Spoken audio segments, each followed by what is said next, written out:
Good evening. I'm so glad to be here, and I want to begin tonight by thanking SAC for inviting me to speak with you all as part of this format. I sure hope it's not my last lecture. Maybe just my last lecture tonight. But it really is humbling and a lovely thing to have people who are interested in your ideas. And as I was preparing for this, it also was something that occurred to me was just how nice it is to be able to reflect on one's life and one's choices.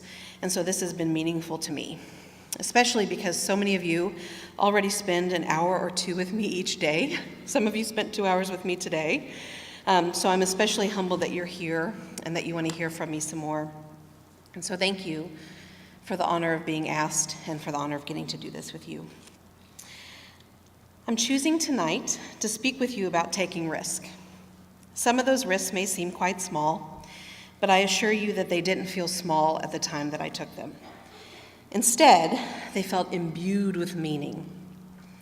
I know now that some of that was because I was then an adolescent or an emerging adult, so I had a super active limbic system. We just talked about this today. Right? And I will tell you off script that I didn't know that my human development professor would be the audience. So I really hope, Dr. Brown, that I get this right. But I had a super active limbic system and a developing prefrontal cortex, as well as a personal fable and an imaginary audience. And so for those of you without the human development or psychology background, this meant that I was making a lot of emotionally driven decisions. I was pre-programmed to be taking these risks. And I was sure that everything that I did was very important, and that if I failed, everyone would know about those failures. Some of the risks I'm going to talk to you guys tonight about still feel really big to me. And for at least one, the narrative is not over. In my experience, though, the best teachers, as well as the best clinicians, are open to experiencing or sharing their experiences with you, and especially their missteps and mistakes. So I'm going to share with you some experiences that I still feel quite vulnerable about. And I will thank you all to treat those stories with tenderness. If you ask the people who love me to describe me, I think they would say some positive things, but I'm not sure they would describe me as a risk taker. I'm 36, and I'm still marginally afraid of the dark. I am. I'm frightened of birds. I'm afraid of swimming in, I know, just me, Ashley, I know. And I'm wary of swimming in lakes. And a few years ago, I watched the movie Paranormal Activity. How many of you have seen it? I legit, at 34, did not sleep for 2 nights. Okay? So given these examples of my fears, I am surprised that I have ever taken any risk ever. But I have. And tonight I'll share with you some of those, and at the end of my talk, I'm going to theorize how someone who fears so much might take risk anyway. As early as kindergarten, I was taking some social risk. 3 of my most important adult friendships began when I approached these people in either childhood or adolescence and effectively said, "You seem interesting, let's be friends." I am sure there were times that this approach failed, and this is important, guys. But I don't remember those failures. I am fortunate to have a good memory, but it's a memory that's especially good at remembering victories and also adept at forgetting my defeats. In middle school, I passed notes back and forth to a kid named Mike, where we wrote sketch comedy pieces and jokes for one another. We never had a conversation apart from those notes, but they made a lot of my middle school days more bearable, and they fed my love of sketch comedy. This experience also gave me the confidence to try my hand at a little bit of creative writing, and it gave me the opportunity, later on, to edit my high school's literary journal. I need you to know that that part of the story stops there. I had far more confidence than talent when it came to creative writing. Far. This is off script too, but I once wrote a poem to anyway, I can't believe, Colin Powell. I can't believe I'm telling you that, but I did not write that down, but I wrote an ode to Colin Powell because I felt like his job was really stressful. And I wanted him to know that I supported. It was a terrible poem. Okay. But in any case, right, those early risks led me to some other risks that have kept my life novel and full of new experiences. When I was 16, my church sponsored me to attend a conference of teenagers who were interested in being United Methodist ministers. I was able to fly to Richmond, Virginia on my own, and I stayed in a hotel room by myself for the first time. That conference was important to me in that it showed me that I didn't really want to be a minister after all. So I bailed on the last day of the conference and took myself on a walking tour of sites in Richmond related to the life of Edgar Allan Poe. I was really into Edgar Allan Poe then. That was an adventure, but it was no real risk. The risk on this trip was in being without a plan for the first time in several years, and in disappointing the people I loved, my grandmother, my parents, and my church community, who were really invested in my becoming a minister. My choice not to become a minister necessitated a number of difficult conversations. Each conversation was easier, but as many of you can relate, disappointing people is never a pleasure. That said, I find, it pales in comparison to the pain of disappointing yourself. In the fall of my junior year, I was encouraged to apply for a Truman Scholarship here at Baker. I spent a semester preparing my application and wrote a policy proposal to that end, arguing for an overhaul of the foster care system. At that time, I was considering becoming a social worker.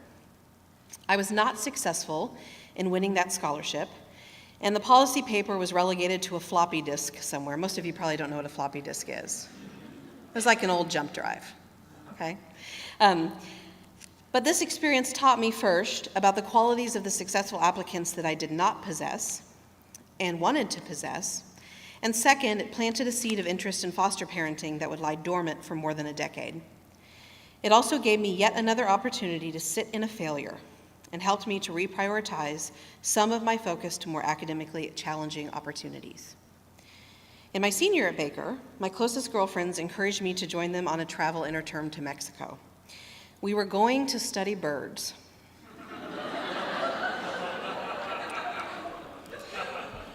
And to travel to the winter roosting site of the monarch butterflies.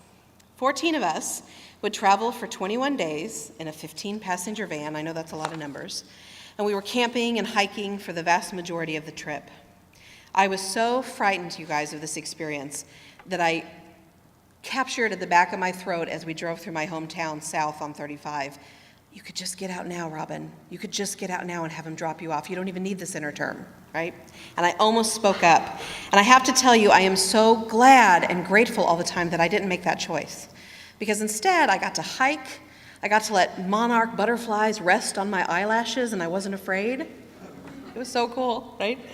I swam in a waterfall, which was pretty ambitious for yours truly. And I also got pretty proficient at putting up a tent. Some of those skills are now lost. But I had earlier experiences in my sophomore year for my very meaningful semester at Harlexton. And that had taught me that I was able to navigate cultural and linguistic differences. But I will tell you guys that I had never taken a risk at that point so far out of my comfort zone. Now I'd like to talk about a time I didn't take a risk. By the time I was a senior at Baker, I knew that I'd have to attend graduate school to pursue the career I wanted.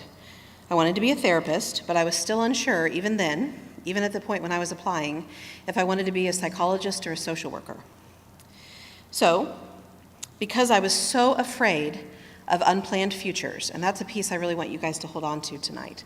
I was so afraid of not knowing what the next thing or the next step was going to be that I applied to programs in both disciplines, thinking I would just let the chips fall where they may, or let fate decide.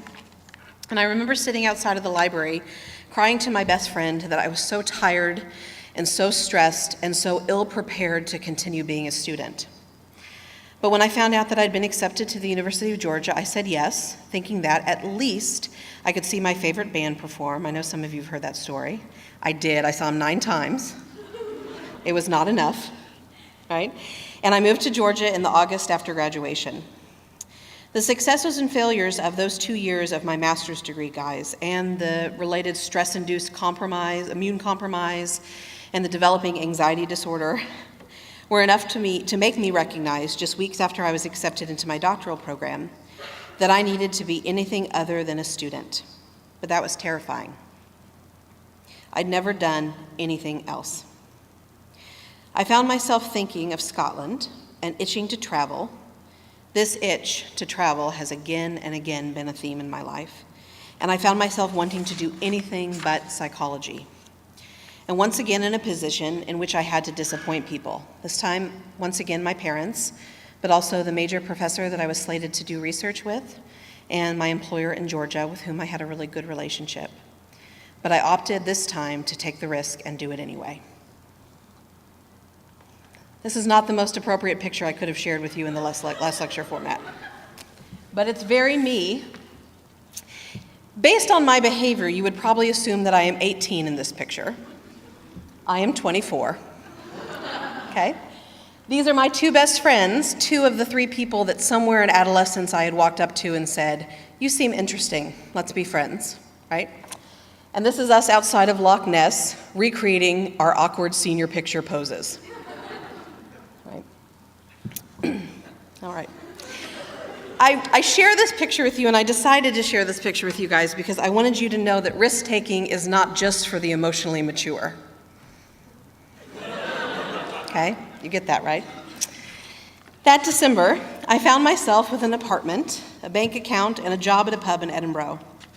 After a few months, I began to miss therapy and volunteered at a nonprofit counseling center. I joined a book club at my local library, and I was the only person under 60. But those dear women in the book club let me pick books anyway and listen to what I had to say all the same. I made Scottish friends and Kiwi friends and Irish friends and Australian friends. I went to dance clubs and put my purse in the middle of a circle of friends and danced like a weirdo because I didn't think that any of those people would ever see me again. I asked people out on dates. I started going out to breakfast by myself, and I wasn't embarrassed to be alone. I did pub trivia each week and often won the prize for the lowest score. I did. I climbed Arthur's Seat at least once a week and would take a bus to a neighborhood I didn't know and then find my way home on foot. I went to art lectures and ate chips off a newspaper at 2 a.m. and kicked grown men out of the pub, and I was the fiercest, most fearless version of Robyn I've ever been. And thank God, because I also met a guy who would end up being my husband, and that was, at the time, the biggest risk I had ever taken. Yeah, I know. He's watching at home while the kids are sleeping. So this is a picture of my husband and I on one of our early dates, about 2 weeks into dating. That woman in that picture had no idea how serious this was gonna get. And this was at a pub in Edinburgh. So I want to talk about him just briefly, but I won't belabor this too long, I promise. My husband is also a risk taker. He too moved to Scotland when he needed something different. We both agree that a change of scenery can make a big difference and share a passion for travel. And then he moved to America 4 months into our relationship. He's a guy who's taken risks that allowed him to travel with frozen cattle semen to Nebraska when he was a teenager. He did. Yeah, it's a thing. It allowed him to produce a national radio program and to earn a master's degree at 40 to become a clinical social worker. Here's the thing, guys, about risk takers. They're contagious. His risk later inspired me to work with Somali Bantu refugees for my dissertation research, to develop 4 study abroad programs for my students, and to get engaged 3 months into our relationship. And that's our wedding. I wanted to share that with you, one, because I really like it, but more broadly, guys, that's outside of Osborne Chapel, right? And so I wanted to say to many of you tonight that the affection you feel for this place, particularly if Baker feels like it's very near the center of your life, is something that doesn't change. Baker has been near the center of so many of my best memories and experiences and continues to be. About 3 years ago, once I'd landed my dream job of teaching at Baker University, I know a lot of you have heard me say that in class, but this is it. And there are people here, I think, who can vouch for that. You know, I'm really serious about that, guys, but for several years I remember thinking, well, Robyn, what would it take for you to give up this job? And I thought, well, if Saturday Night Live called and wanted me to be a writer, right? Because that happens to everybody, right? And I also, for a long time, thought that if Rick Steves called me and wanted me to be a tour guide in England, I might do it. But I legit think Rick Steves could call me today, say, Robyn, there's a tour guide gig, and I would say, can I do it in July and August? Because I wouldn't leave this job, guys. I just love it so much. And so about 3 years ago, after this became my reality, at least my professional reality, my husband and I sat down and talked about starting a family. Becoming parents naturally would have involved some serious health risks to our children, namely a significant chance of having cystic fibrosis. But I would be lying to you, and here's the more vulnerable part that I feel quite vulnerable about still, if I didn't acknowledge a grief process involved in deciding not to become biological parents. We both arrived at a plan at almost the same time, that we would build our family through the foster care system.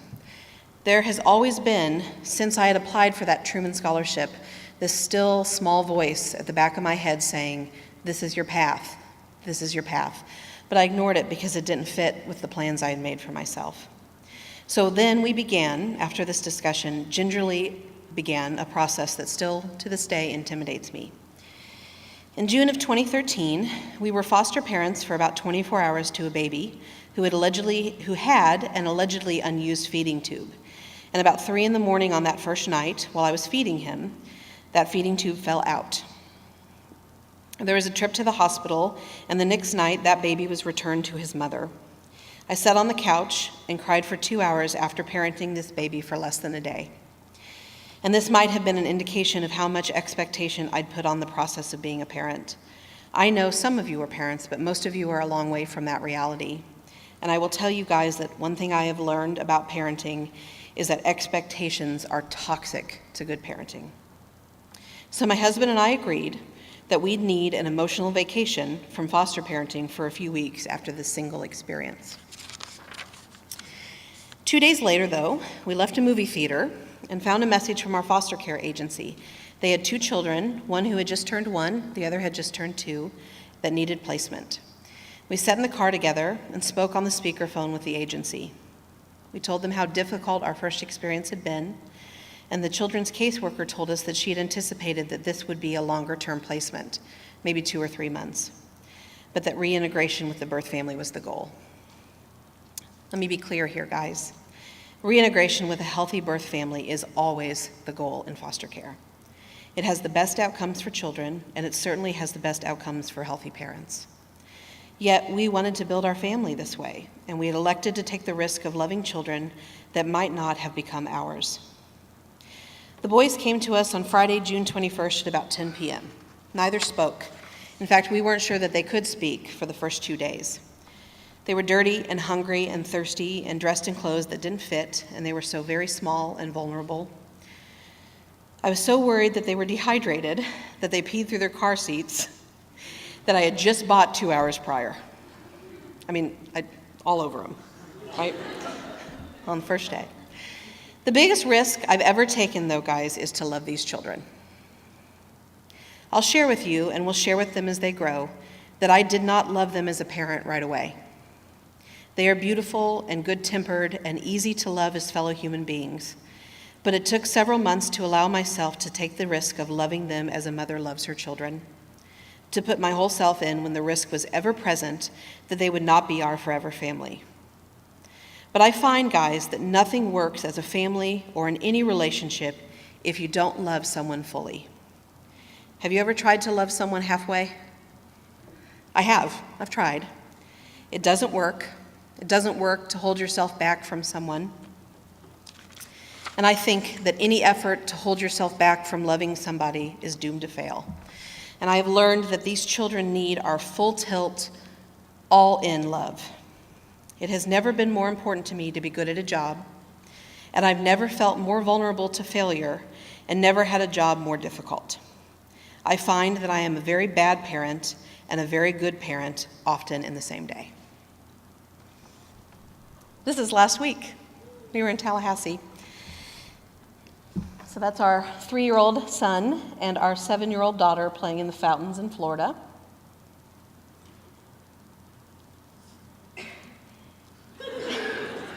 And that's our 2-year-old being himself. So I hope now, guys, that by loving them fully, that they too will take some risk. And so far, they have. They've been roller skating. They've mastered the uneven bars of gymnastics. Well, maybe those are even. I don't know gymnastics. Are those even? Are they parallel? Yeah? Okay. And this is ice skating outside the library in Lawrence. So they're taking some risk, which is really good news. Okay. 1 year later, we decided to become parents to the boy's sister as well.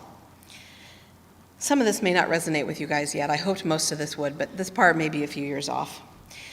Ben and I, my husband, laugh now at that couple in 2012 who talked about how easy it might be to travel with just a single child. We were going to make sure that we'd socialize him or her with other kids because we didn't want an only child who was weird. But we would relish in the financial freedom, I don't know, to provide him or her harp lessons, right? And to make sure that they could study abroad, right? In high school. Now we are 3 deep, as you can see, and we are treading water on our best days. So here's the narrative that's still in progress. The kids are not our kids yet legally. We are hopeful that we'll finalize their adoption this summer, and we just met with our case manager last night, actually, and things are on track for that, which is really exciting. Now, it's a lot easier to take risk when you're well supported. Even now, I know that if the bottom drops out, my parents are a safe place to land, and they always have been. I have truly the most wonderful friends and colleagues. They are kind and generous and funny, and they are risk takers too. They can their own vegetables and leave jobs that they hate and have babies on their own and adopt children from Haiti, and they make me enormously grateful to have all the scaffolding I need to take the risk I want to take. My risks, then, have been big in some cases, but they weren't reckless, and that's important. A couple of weeks ago, Dr. Crump and I went to see the barefoot Contessa, Ina Garten. I know a lot of you heard me brag about this, speak in Kansas City. I'd been thinking a lot about this lecture, guys, and had sent Jamie Sanborn a title, but I hadn't yet put fingers to keyboard. My good friend Ina Garten said, as she was talking about some of the risks she's taken in business, that she's learned that she works better when she's working scared, air quotes. That resonated with me. I teach new classes each semester because the fear motivates me a little bit. I try new challenges at work or in the kitchen because the risk is intoxicating. I travel to places that make me a little uncomfortable and challenge my worldview. I'd like to leave you with this thought, that you should always work and live just a little scared, stretching yourself a little with each new experience and decision. And thank you again for this opportunity.